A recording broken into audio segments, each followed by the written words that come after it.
Hello guys, welcome to my channel. So today we are waiting here at this tram station. We are going to take a tram to the venue of the ongoing campaign for the parliamentary elections. So we're going to take this tram. You look at the window of this tram, you will see some of the photos belonging to some of the people that is contesting in these elections. So we are going to go into the tram. I'm walking into the tram right now. So we are going to see maybe there are some stickers that is placed by the bench, or there are some other kind of advertisement that is placed there. So that is just my own area of interest. I want to see those pictures and how the screens is displaying some of those people that is contesting. Yeah, so I have seen one of them. I have seen, yeah, there is a photo there on the screen, and then a group of ladies that is contesting in this parliamentary election. So we are sitting in this tram. Probably we go for about two stops, and then I stop there.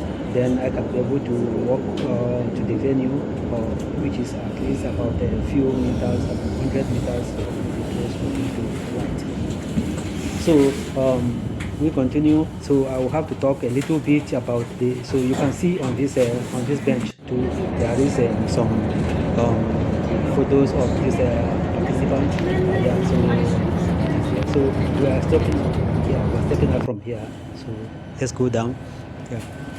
So while we walk, I will talk a little bit about the Finland's parliamentary elections campaign and how it is conducted. So yeah, so Finland operates a parliamentary system of government. Here in this case, there are various parties, with all of them having different agendas. So I can just mention only a few of them: the Swedish People's Party, the Finns Party, the Social Democratic Party, the Left Alliance, the Centre Party, Christian Democrats. So this place we are walking right now is like a few meters turn to the right, then we going to stay another corner of the campaign venue. So that's where we are going right now. So this 2023 Finnish parliamentary election will be held on Sunday tomorrow. So you can see here, you can see some of the billboards that some of the participants are displayed with their photos. So people are looking at them to get acquainted with some of their, I mean, any of their choice of candidates. So that is it. So this election will be held on Sunday, the 2nd of April, in about 13 electoral districts. So this will give them the power to select 200 members of the parliament for the next 4 years. So for the next 4 years, the new set of parliamentarians will be seated and making decisions regarding the welfare of the country. So during this election, the candidates will be selected by the electorate according to the popularity scale. So these people, or these guys that will be elected, will be entrusted with the responsibility of forming a legislative body of the government. They are the country's lawmakers. Like they service or overhaul the country's laws, and also they create or design new laws where necessary. They also represent the interests of Finland in the European Union. The party that wins a majority of the MPs, like I'm talking about the 200 seats that will be elected. So any party that wins more seats we have the opportunity to form a government. It will also form a coalition with other parties, and also has the allocation for the job of the prime minister. So that is how it is done. So some of the task for the challenges confronting the country's MPs that I can remember includes joining the Eurozone single currency in the year 2000, and most recently is also the country's position in managing the pandemic during the COVID-19. So these people also made the decision and then placed Finland on the security part so that they were able to reduce the number of casualties during that pandemic. And also, right now I'm walking, you can see behind this street, you can see the parliament building is somewhere there. If I cross this road, then you can see the parliament building like a cube standing there. So that is the house, or rather the complex that is going to hold the offices of these 200 members that are about to be elected. So that is in Finland. In Finnish, it is called the Eduskuntatalo. So that is the parliament house. So right now I was talking about the responsibilities of these parliamentarians, which also include the recent, like if you consider the recent Russian invasion of, of Ukraine. So these parliamentarians are also going to sit down and make like concrete decisions to put things first. Like if you look at this video, you will see there is still some snow because we are still part of the winter. So the autumn the spring have not actually set in fully, but this particular area is heated because it is like the seat of the government, so it is well taken care of. They have underground heating system that allows the snow to disappear quickly. So there is some installations under the ground that is making the ground make it hot so that the snow does not stay longer than necessary there. So this is the building you are looking at right now, is the building of the parliament. I mean the parliament building. It stands like a cube. I look at it like a cube. It has about 12 pillars that is in front of it. So the responsibility of these members includes how to be able to position Finland in a security part so that they can vote to get support from the masses to enable Finns to remain with NATO, which I think is good for them because the Finns are peace-loving people, and if by any chance they have a neighbor like Ukraine, and Russia is a neighbor to them. So if Russia is behaving this way, so there is need for Finland to seek an alliance with a much renowned military body like the NATO. So this is what you are looking right now is the Eduskuntatalo, that is the parliament building. So this is the parliament building. So this is where the seat of the parliamentarians is going to be when elected. Right now it is closed. This spring it will be opened again when the new elected members are due for arrival. So that is it. So I was talking about Finland position in with the NATO. So this is another decision that will be made by this parliamentarian when finally they come into session. So that is it. You also want to know, according to the advertisement and with what I know already, like when I go to some of the offices like bank, insurance, and all other social offices and other things, and other offices I visit, majority of the desks are occupied by ladies. So when we go to a place where you have to see some of those advertisements, you have to see by considering the number of women that or ladies that are going to participate, that will tell you that Finland is one of the countries that have the ethic of equal gender. So Finland is among the world most organized or best organized countries in terms of social system. So the decision of this parliamentarian goes a long way to ensure that the will of that perfect social system is kept smooth and running. So like the task of the parliamentarians to ensure that there is a decent living conditions for its citizens, and a good social security is a right to everybody that lives in Finland.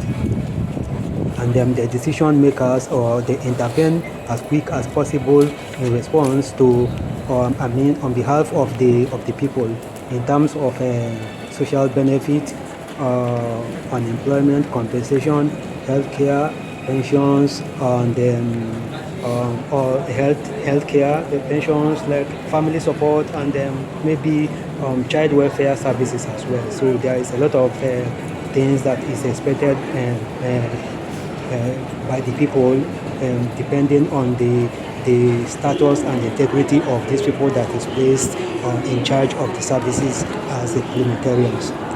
So this is the job that they have to do to be able to make sure that everything is kept in position. So that is the job of the parliamentarians. So, and I have also want to mention that there is also this in the past there was a news about a parliamentarian that was involved in the kind of something like it was not supposed to be a news. Neither is it supposed to be a scandal if one of the parliamentarians was caught on camera dancing, having fun with her friends outside her office assignments. So, which is okay, but the Finns have their own way of life, which is they expect like honesty and perfection in the way things is done.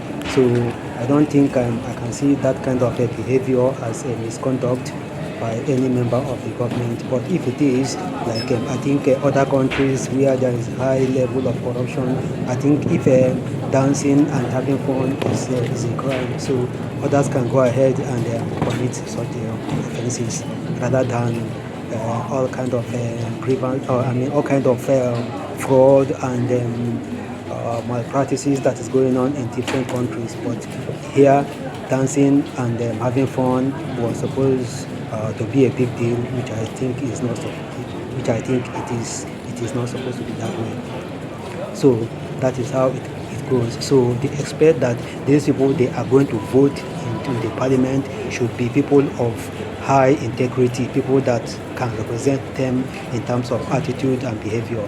But that doesn't also mean that they cannot have fun, they cannot enjoy themselves, or they cannot do anything like have enjoyment on themselves. So I don't know, but every country have its own way of life, so that may be the Finnish own way of doing things. They are very quiet people, very reserved, and then the way they do their things is I recommend them actually, but that's just by the way. Okay.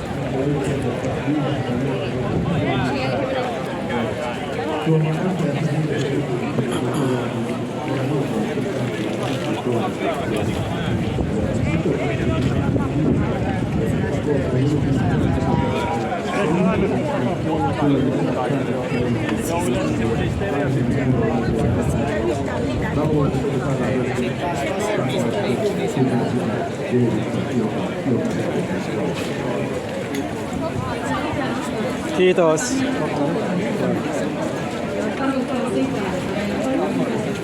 I have gotten a flyer for myself, so this is what I got. Yeah.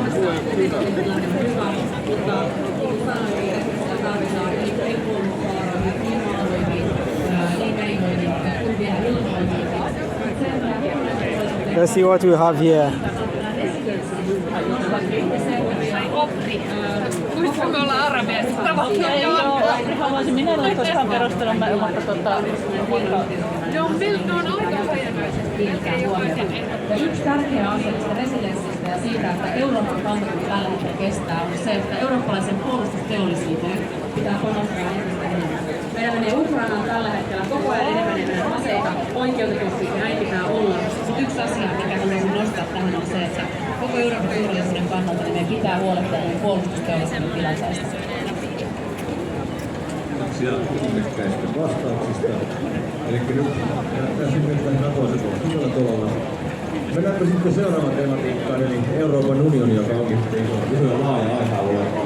Kokoomus on esittänyt, että nyt on oikea aika Suomen EU-politiikan ryhtiliikkeelle ohjelmassa, että valtioneuvoston tasolla laadittaisiin vuosittainen konkreettinen EU-vaikuttamisstrategia. Mitä asioita te itse näette tärkeimpinä, mitä Suomen pitäisi EU:ssa ajaa ensi vaalikaudella? Aloitetaan nyt Hakolasta. No joo, kyllä siis kokonaisuudessa mä ehkä luovutan kuitenkin tämän ihan substanssin sitten tuonne oikealle puolelle, jotka ovat laajemmin EU-politiikasta osaajia, mutta kyllä mä näen näin, että se mikä meidän on tärkeintä, niin meidän pitää koko EU-politiikassa alkaa huomattavasti nopeammin käsittelemään täällä kansallisessa päätöksentekoelimissä näitä asioita. On paljon sellaista, joka tänä päivänä ministeriössä on kaikissa paljon töitä. Sieltä tulee paljon EUsta asiaa ja ehkä se on osittain meillä tuo valmistelukoneisto se, mikä tätä meidän päätöksentekoa ja päätösten implementointia vaikeuttaa. Ja se on mun mielestä ihan ensiarvoisen tärkeää, että tämä valmistelukoneisto alkaa pyörimään sillä tavalla, että ne, mitkä ovat oikeita asioita, mitkä pitää saada voimaan, ne pitää tehdä. Ei voi olla niin, että 2018 on tullut direktiivi, joka velvoittaa Suomen tekemään lainsäädännön suuria toimintoja sellainen kylmä. Mutta velvoittaa meidän tekemään siis lainsäädännön, jo edelleenkin on niin, että se ei ole voimassa. 6-7 vuotta liian pitkä aika. No mitä tulee sitten siihen, millä tavalla vaikuttaa, meillä on loistavia notteja, jotka pystyy paljon vaikuttamaan, mutta on selvää se, että Suomen pitää ottaa myöskin ryhtiä siihen, että mennään etuvaikutteisiin kokonaisuuksiin mukaan. Keskustellaan, tuodaan omia vaatimuksia. Saksan hyvä esimerkki nyt näyttää, että millä tavalla on muuttunut tämä heidän EU-vaikuttamisen johtamisen valtioneuvoston tehtävä kansallisen Kan du få så länge till att vi ska bli bara skriva in lite så eller vad ska vi göra för idag? Eller har vi inte det? Och så inte det.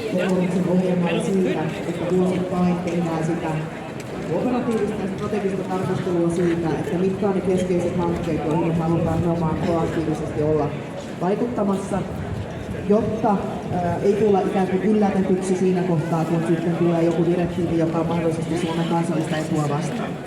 Mutta tähän haluan kyllä sanoa sen, että me keskustellaan Euroopan unionista turhan usein vähän niin kuin ikään kuin pelkästään niiden haasteiden ja ongelmien kautta. Meidän kannattaa muistaa kuitenkin se, että me ollaan 30 vuotta oltu Euroopan unionin jäseniä kohta, niin se on ollut meille aivan valtava elintasolisä. Se on pakottanut meidät avaamaan meidän silloin aikoinaan kuitenkin vielä varsin vähän niin kuin takapajuista pientä kotimarkkinaamme kaikelle kansainväliselle vuorovaikutukselle, ja siitä on hyötynyt ensisijaisesti suomalainen kuluttaja. Ja tätä työtä pitää jatkaa. Ja nyt kun vastaan viimein Henrin hupeaan kysymykseen, että mitkä on ne keskeiset vaikuttamistavat tai aihealueet, niin nostaisin ensimmäisenä sisämarkkinat ja sen, että me nojataan yhä enemmän juuri siihen meidän päätyyteen, eli markkinatalouteen ja kilpailukykyyn, eikä rakennettaisi niinkään paljon tekemään uusia kansallisia tukitaitoja tai tällaisia rahastopakettejä, paitsi Ukrainan alkamisen keskustelujen yleistymisen, mutta ensimmäisen asioiden voitaisiin nimenomaan